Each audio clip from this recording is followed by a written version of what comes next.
is Capital Cannabis Corner. Katrina Racine here with Amy Jenkins with Precision Advocacy Crew. And she is actually one of the top lobbyists here in California in the space of cannabis, discussing all the hot topics that come out of the Capitol. We're on the Sacramento grounds and we're talking about 50 bills in 2090. Yes. 19, not 90. Don't so age 50 me. bills, 50 bills, right? We're not there yet. So what are these 50 bills all about? I mean, that sounds kind of high, doesn't it?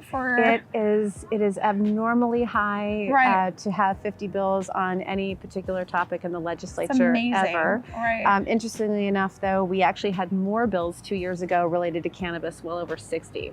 So as you'll recall, we kind of opined earlier in the year about what the volume of bills would look like, and we're pretty much on target. So there are 50 bills, and they are addressing anything from access to taxation to banking related issues, right. a lot of conversation around enforcement, right. worker protections, delivery, another hot topic we've been talking about. So I think it's safe to say that we're going to have a lot of content that we can talk about on this show. Yeah, so keep watching. Right. Most of these were introduced really in the last week of the legislative deadlines.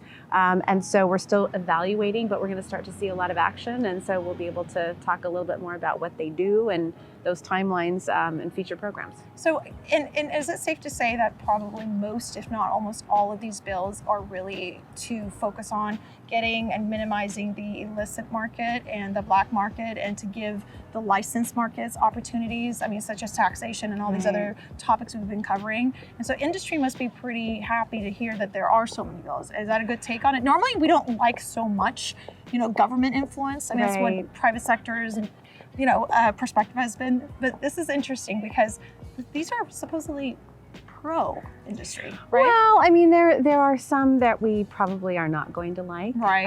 I think if we're going to put a positive spin on it, and there is one, it's that people are paying attention. I mean, I remember when I first got into this space back in 2012, you might see 2 or 3 bills a year, and usually it was intended to curtail activity. And so now with 50 bills in the cannabis space, I think it certainly suggests that our policymakers are paying attention and consider this a viable industry in California. So from that vantage point, I think this is a good thing, but it's a lot of work. Well, from a national angle, people are keeping an eye on what California is doing, again, with progress. And obviously, Amy Jenkins has her thumb on the pulse. So stay tuned. We'll be continuing to watch what these 50 bills are, and we'll have plenty of content to share with you. Thanks for the ads and follows. Thank you for your time.